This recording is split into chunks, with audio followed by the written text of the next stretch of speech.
ప్రభువైన యేసుక్రీస్తు నామములో మీ అందరికీ వందనాలు. నా దేవుడు మిమ్మల్ని మీ కుటుంబాలను నిండాట్లుగా దీవించును గాక. ఈరోజు ఒక వాక్యాన్ని చదువుకొని ముందుకు నడుద్దాం.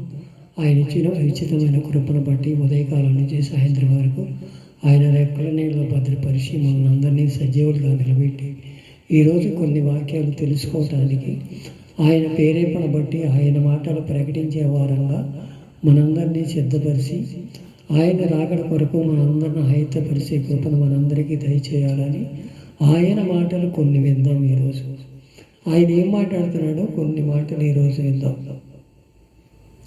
ఎఫెసీ పత్రిక 1వ అధ్యాయము 6వ వచనాన్ని నేను చదువుతున్నాను. అందరూ కూడా బైబిల్ ఉంటే తీసి చదవటానికి ఇష్టపడండి. ఇది చదవలేని వారు ఇనుటకి ఇష్టపడండి. ఇనుట వల్ల విశ్వాసం కలుగును, చదువుట వలన జ్ఞానం కలుగునని దేవుని లేఖనాలు బట్టి తెలియపరుస్తున్నాడు. ఎఫెసీ పత్రిక 1వ అధ్యాయం 6వ వచనం. మనము తన ఎదుట పరిశుద్ధినిగాను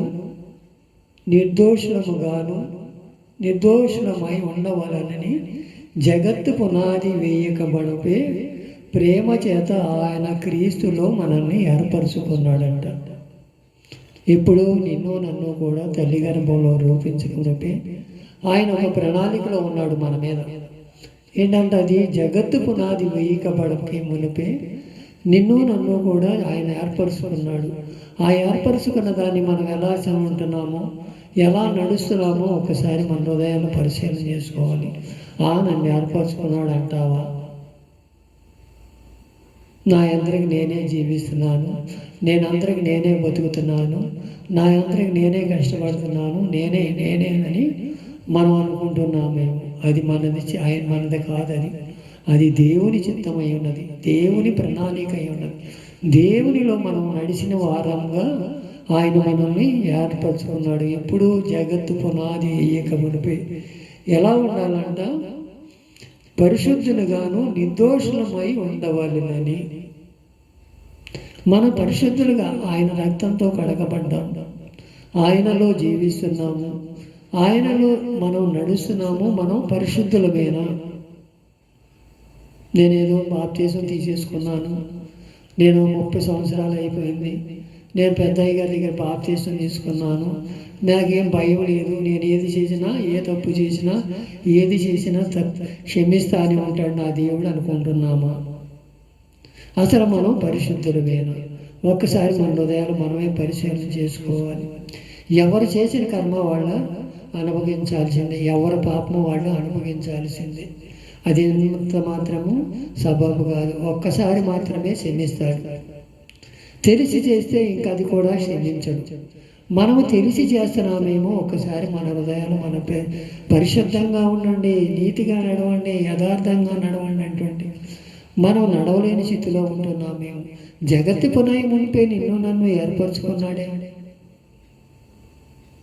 మనం ఆ స్థితిలో ఉండలేకపోతున్నామా? ఒక్కసారి మన హృదయాలు మనమే పరిశీలన చేసుకోవాలి. మార్కు సువార్త 1వ అధ్యాయము 11వ వచనాన్ని నేను చదువుతున్నాను. మరియు నీవు నా ప్రియ కుమారుడువు, నేను నీ యందు ఆనందించుచున్నానని ఒక శబ్దం ఆకాశము నుండి వచ్చాను. ఎప్పుడు యేసు ప్రభుల వారిని ఆయన బాప్తిస్మం ఇచ్చే యోహాను తీసుకెళ్ళి బాప్తిస్మం ఇస్తుంటే ఆకాశం నుంచి అంట ఒక పావురం వలె మేఘం నుంచి ఆయన పరిశుద్ధాత్మను కమ్ముకొని, ఈయన నా ప్రియ కుమారుడు, ఈయన యందు నేను ఆనందించుతున్నాను అనే మాట పలకగలిగాడు. మనల్ని కూడా బాప్తిస్మం తీసుకున్నాం కదా, మనం కూడా నిత్య జీవం పొందాం కదా. మన మూలాన ఎందుకు అంటల్లా దేవుడు?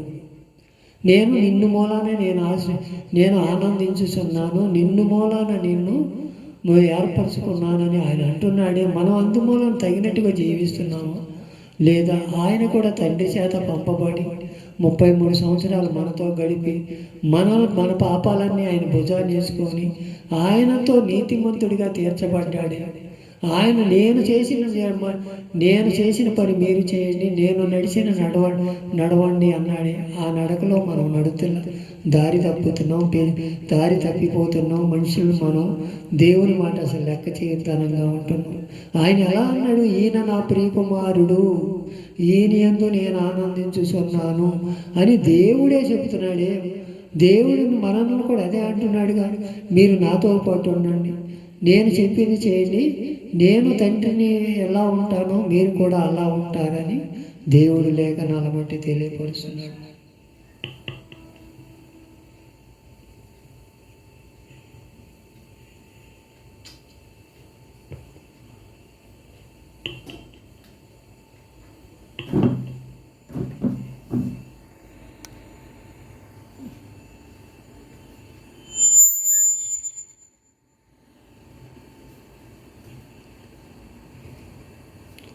దేవుడు ఈరోజు నీతో నాతో మాట్లాడుతున్న మాట, ప్రియకుమారుడు నేను ఆనందించుతున్నానని ఒక శబ్దం వచ్చిందని చెప్తున్నాడు. అలా మన గురించి ఆనందిస్తున్నామా లేదా ఒక్కసారి మన హృదయాలు మనమే పరిశీలన చేసుకోవాలి. అపోస్తుల కార్యము 9వ అధ్యాయము 15వ వచనం నేను చదువుతున్నాను. అందుకు ప్రభు, నీవు వెళ్ళుము, అన్ని జనుల ఎదుట, రాజుల ఎదుట, ఇశ్రాయేలీల ఎదుట నా నామం భరించుటకు ఇతడును నేను ఏర్పరచుకున్న సాధనమై ఉన్నాడు. అతను పాత్ర అయి ఉన్నాడంట. అతను పౌలుని అంటున్నాడు ఇక్కడ. పౌలుని నేను ఏర్పరచుకున్న పాత్ర అయి ఉన్నాడు అంటున్నాడు. నిన్ను నన్ను కూడా ఏర్పరచుకున్నాడు, ఏర్పాటు జీవితంలో నడిపించాలంటున్నాడు. మనం అన్ని జన్మలతో ఉండద్దు అంటున్నాడు. దేవుడు నిన్ను నన్ను కూడా ప్రభువుని మోసుకెళ్ళేవారు ఉండాలి, సువార్త ప్రకటించేవారం ఉండాలి, నీతిని అనుసరించి నడిచేవారంగా ఉండాలి, యథార్థంగా ఉండాలని దేవుడు కోరుకుంటున్నాడు. నా నామమును భరించుటకి అతన్ని నేను ఏర్పరచుకున్నాను. కరువు వచ్చినా, బాధ వచ్చినా, ఇరుకు వచ్చినా, ఇబ్బంది వచ్చినా, ఏదొచ్చినా ఏబులాగా మనం చెప్పగలుగుతున్నాము. యెహోవా ఇచ్చెను, యెహోవా తీసుకుని పోయిను, యెహోవా నామానికి స్తుతి కలుగునుగాక అని ఆయన ఎలా వెళ్ళాడు. మనం అలా అనగలుగుతున్నామా? ఇదంతా బాధ వస్తే చాలు, కొంత విరుకొస్తే చాలు, అయ్యో నాకే ఎందుకు పెట్టావయ్యా శ్రమ, నేను ప్రార్థన చేస్తున్నా కదా, నేను నీ సన్నిధిలో ఎప్పుడు గడుపుతున్నా కదా అనుకుంటున్నాం. మన కోసం ఎన్ని బాధలు పడ్డాడు ఆయన. కొరడాలతో కొట్టబడ్డాడు, రాళ్లతో పంపబడ్డాడు, ఆఖరికి శిలువ మరణం కూడా లెక్క చేయకుండా ఆయన మన కోసం ఇన్ని భరిస్తే మనం ఆయన సన్నిధికి దూరం అవుతున్నాం. ఒక్కసారి మన హృదయాలు మనమే పరిశీలన చేసుకున్నాం. నిన్ను నన్ను ఊరికి నేను తీసుకురాలేదుగా, తల్లి గర్భంలో రూపొందించబడి జగతి పునాదికి మునపే నిన్ను నేను ఏర్పరచుకున్నాను, నువ్వు ఒక నాకు సాధనమై ఉన్నావు, నిన్ను నేను కనుగొని ఉన్నాను అంటున్నాడే. అన్ని జనుల్లోంచి ఏర్పాటు జీవితం నీకు ఇచ్చాను, అన్ని జనుల్లోంచి నిన్ను ఏర్పరిచాను. నువ్వేం చేస్తున్నావు? తిని పడుకుంటున్నావు, సువార్త ఎవరికన్నా చెప్పగలుగుతున్నావు? ఒక్కసారి నీ హృదయాన్ని నువ్వే పరిశీలన చేసుకోవాలి. రాత్రి కాలం ఆయన ఒక శబ్దం లాగా వినపడ్డాడు దేవుని ద్వారా. మన మాటలు ఏమి వినిపిస్తున్నాయి? ఒక్కసారి మన హృదయాలు మనమే పరిశీలన చేసుకోవాలి. ఈ రాత్రికాల సమయంలో దేవా, నీ చిత్తమేంటో నాకు బయలుపరుసయ్యా. నువ్వు ఏర్పరచుకున్నానని లేఖనాల బట్టి మేము ఆధారపడుతున్నామయ్యా.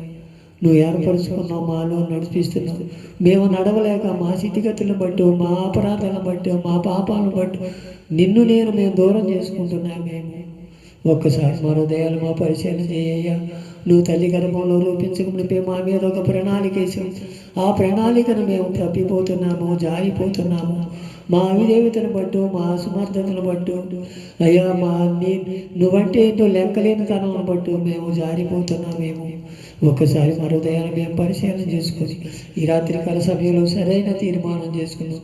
నీ ప్రేమ మాలో ఉండాలయ్యా, నీ దయ మాలో ఉండాలయ్యా, నీ శాంత గుణం మాలో ఉండాలయ్యా. అయ్యే కదయ్యా నువ్వు కోరుకుంటున్నావు. ప్రేమ లేనివాడు నావాడు కాదు, శాంత గుణం కలిగి ఉండాలి, ఆప్యాయత కలిగి ఉండాలి, అనవసర మాటలు మాట్లాడకూడదని లేఖనాల బట్టి తెలియపరుచుకున్నాం. ఈరోజు నా ప్రియ కుమారుడా, నేను నీ యందు ఆనందించుచున్నానని ఒక మాట మాతో అనిపించుకోలేకపోతున్నా. మేము ఇక మీదటైనా నీ మార్గంలో నడవటానికి మమ్మ సిద్ధపరుచు నాయన. అయ్యా, దావీదును నా హృదయానుసారుడు అన్నావు, మోషేను నా ఇల్లంతటిలో నమ్మకమైన వాడు అన్నావు. మాకు అలాంటి యోగ్యత కలగాలంటే మమ్మ మేము సరి చేసుకొని నీ సన్నిధిలో నిలబడి మోకరించే అనుభవంలోకి మమ్మల్ని నడిపించేయాలి ఒక తీర్మానం చేసుకొని దేవుని ఎదుట ఆయన రాజ్య సువార్తను భరిద్దాం. ఆయనతో మనం అంటూ గట్టబడదాం. ఇట్టి దీవెన మనందరికీ కలగాలని దేవుని ఎదుట మోకరించి ప్రార్థన చేద్దాం. దేవుడు మన కార్యములు సఫలం